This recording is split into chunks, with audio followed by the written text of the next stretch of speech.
This is CNN Breaking News. Now back to our special series, Drug Nation, the war on the border. You've heard from security analysts, lawmakers, even those who support drug legalization. Now we want you to hear directly from a former smuggler. Brian O'Day helped bring as much as 75 tons of marijuana into the United States from Southeast Asia. That was back in the 1980s. He has served time behind bars and is now writing about his time as a smuggler. The book is called High, Confessions of an International Drug Smuggler, and comes out very soon. Brian joins us now live. He's in Toronto this morning. Brian, you recently wrote an op-ed regarding the legalization of marijuana in which you said, quote, "It is time to legalize marijuana. The tax revenue generated could then be used to help addicts. I work with these folks every day in one way or another, and not one of them wants to live the way they do, but they don't know how to stop. They need help, not punishment." So that's one side of the argument. But then there are people who say if you legalize pot, you're just going to create a whole bunch of new addicts who are then going to need treatment. What do you say? I say that's nonsense. When I personally believe that all drugs should be legalized, John, not just pot, because drugs are a medical issue. They're not a corrections issue. And it's similar to what Alfredo said about Cuba. We've done this for 50 years now, and nothing has changed. As a matter of fact, it simply exacerbated the situation. And so it's time for us to take another approach. We can't continue to do the same thing and expect different results. Right. Okay. Well, back on this idea then of legalizing not just marijuana, but all drugs. I mean, is there? I'm sure that there are a lot of people who don't do drugs because they're not readily available. Could those people potentially wanting to experiment, if drugs became more widely available and were legalized, try them and therefore get addicted? John, I have never met anybody who didn't do drugs because they were illegal.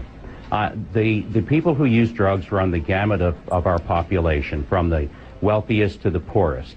And they simply are available. They don't need to be legalized to become any more available. As a matter of fact, if they were legalized, the distribution of them would be much more controlled, and then the people who are using these drugs could be educated, could be rehabilitated through the money that we saved. We're throwing $70 billion approximately against the war on drugs this year. We've been doing it for far too long. In excess of $1 trillion has been thrown that way, and nothing has changed. Don't you think? Sorry. I was going to say, Michael, you make the argument that if you look at the debate over drugs and you look at what's being written about drugs and you look back at the Prohibition era of the 1920s through the early 1930s, if you took the word drugs out of everything that's been written lately and you substituted the word alcohol, it would look like everything that was written during the Prohibition era. And many people say the very fact that the 21st Amendment legalized alcohol got rid of the criminal enterprise around it. But they'll say, okay, hard liquor is one thing, but hard drugs, I mean, we're talking about cocaine, heroin, methamphetamine. I mean, how could that ever be publicly acceptable to legalize those drugs? Well, we give a methamphetamine type product to kids with attention deficit disorder today, by the way, and it's a horrible thing that we do to these kids. There must be another way, and I don't know what that way is. And look, I wrote an op-ed some years ago, and I went to the Toronto Research Library, and I took headlines and stories from the 1920s that, as you said, told stories about alcohol smuggling. Changed one word in the stories, they were yesterday's paper. And so this didn't work then, it's not going to work now. In the number of prisons that I've been in, and there were a few, 95% through my straw poll, 95% of the violent offenses were committed by people under the influence of alcohol, not heroin, not cocaine, not methamphetamine.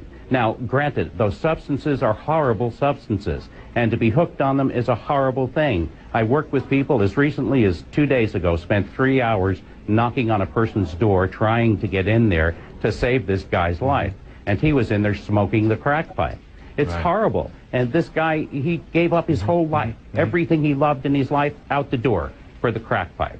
And it's terrible. But should we lock him up? No, I don't think we should. Should we lock up alcoholics? I don't think so. And also, in this town, in Los Angeles, in Atlanta, all over the country and all over the world, neighborhoods are being controlled by gangs. And those gangs have a currency. What's the currency? It's illegal drugs. And so I believe that if we take the currency from these gangs, we'll stop seeing the warfare in the streets in Mexico and the wanton killings in Vancouver, in Toronto, in New York. Well, it's a fascinating but controversial discussion. Brian O'Day, thanks for being with us. Former person on the front lines of drug smuggling. It's interesting to get your perspective on all of this. Kieran? Thanks for having me.